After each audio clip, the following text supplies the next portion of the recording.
Well, good morning, everyone, and welcome back to Morning Musings. I suppose welcome back to me. Boy, I tell you what, been 2 weeks since I was last with you for our Morning Musings. I got to tell you, that seems like a really, really, really long time. I have to tell you, I thoroughly enjoyed taking a little bit of R&R and just kind of kicking back, enjoying. Not to say I wasn't extremely busy. I was deeply involved in trying to bring to completion a major manuscript for a book to be published this year, Lord willing, nothing happens. And the name of that book is The Death of Adam, The Life of Christ.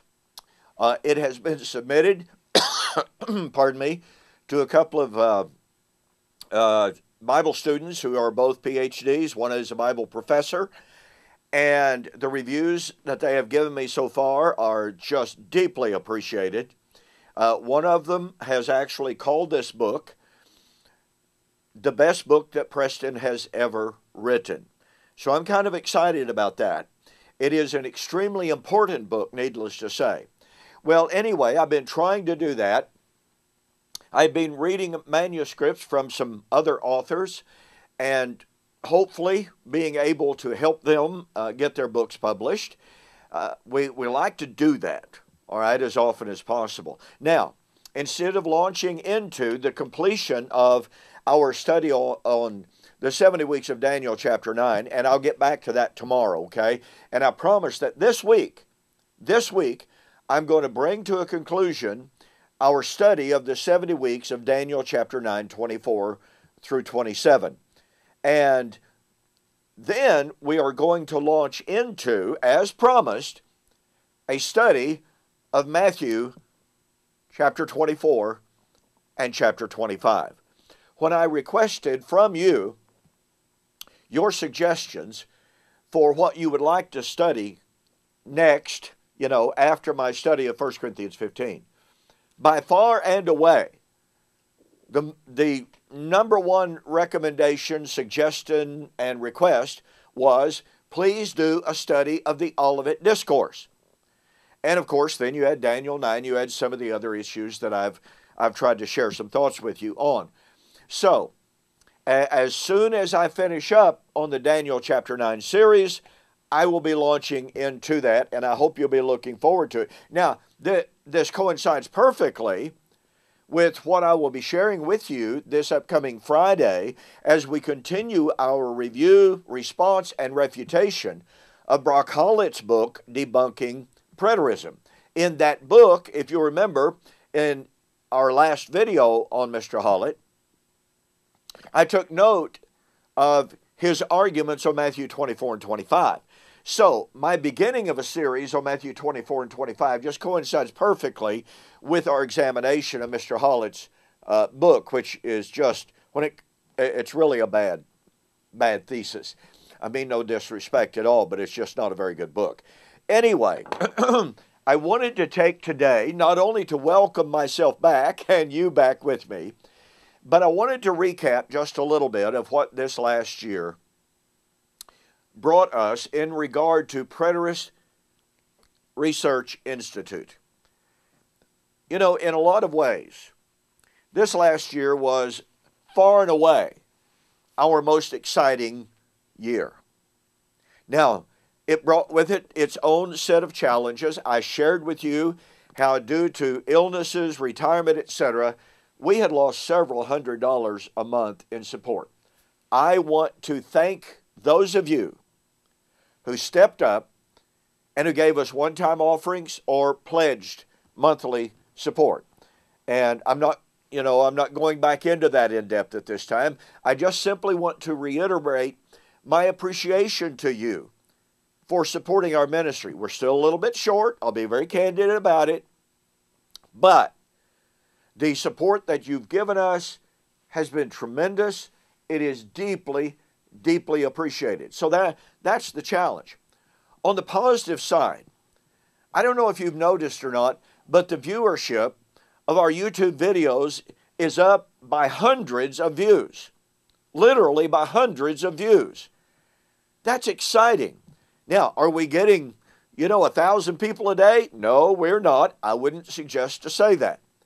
However, as someone recently noted on YouTube, if you take a look at the number of views after just a few days, after just a week or so, from what it was a couple of years ago, then it is up substantially. It's up almost 50% over what it was a couple of years ago. That is exciting, and it's tremendously appreciated. And I would take note, my subscriber list, the last time I had checked, had reached 4,000 or more. Now, YouTube said they were going to go through all subscriber lists and, reduce the garbage, reduce the spam. I don't know how that will impact. I haven't even looked, to be honest about it. But the realization that my subscriber list had reached that number is very significant. I'm anxious to see what happens after YouTube goes through and eliminates spam in all of these folders. It'll be exciting to see. Pardon me. But I had the opportunity to speak at several venues, several different lectureships last year. And by the way, let me make this observation. If you are wanting to put together a lectureship, a seminar, and you'd like for me to speak on it, but you're concerned about an honorarium, then don't be. If you can help, if you can pay for our travel expense, accommodation, food and board, then this ministry is here to be able to help with situations like that. So again, if you're interested, if you believe you can put together an audience, all right, and you can pay for my travel, my room, my board, then contact me. I'll be more than happy to work with you. So this last year brought some great opportunities in that regard. The response has been just fantastic from that.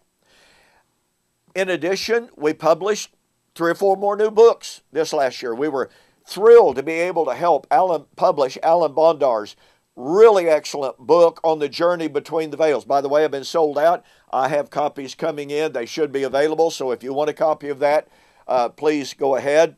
And while I'm on that, those of you who ordered Dr. Pike's book on the book of Revelation, I have more copies. They should be in today. Sure hope they are. And for those of you who have not received your copy of that at that price that I have in my files, okay? I've got your record in my files. I'm going to honor the $12.50 delivered price. However, after I fill those, even though I have more books coming after that, my cost on those is increased. As soon as I get them on hand, I know exactly what's going on. Then I will offer that book again, and I'll lower it. I'm going to give it to you as inexpensively as possible. It won't be a tremendous increase, I can tell you that, and you are going to love that book. That I will guarantee you. Really an excellent book. And, I could just go on and on. We heard from an unprecedented number of countries, Bible students in foreign countries that we've never heard from before. Oh, by the way, did you know that so far 2, and a third is being worked on, but 2 of my books have been translated into the Romanian language? Talk about exciting. This is incredible. There are people there are preterists in Romania who want the word to get out to such an extent. They're willing to do that translational work, and no, I'm not charging them a big fee to use my books. This is a ministry.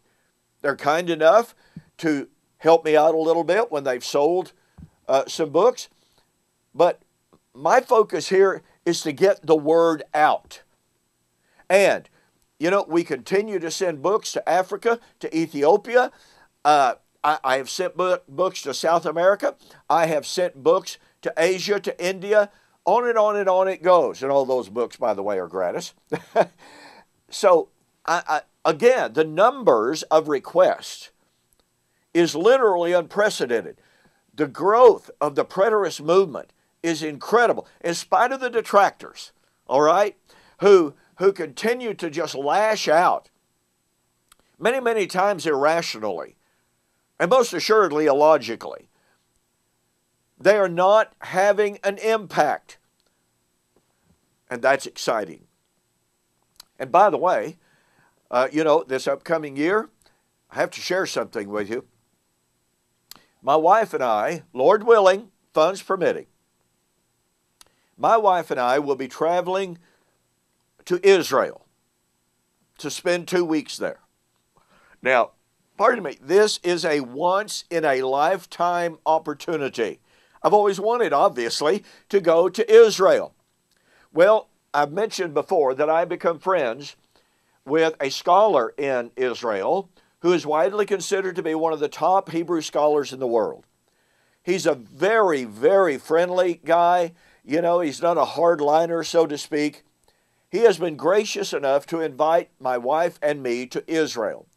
He has said he will take us, he'll give us a tour of some of the hard-to-get-into places, some of the more obscure places, etc. I am just absolutely stoked about this.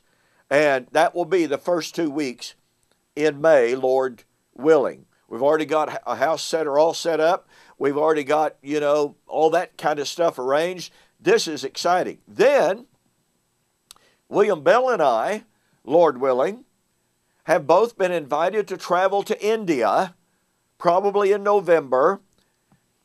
Let me share this with you. A school of preaching is now teaching covenant eschatology. We will be sending virtually a copy of virtually everything I've written to support that school.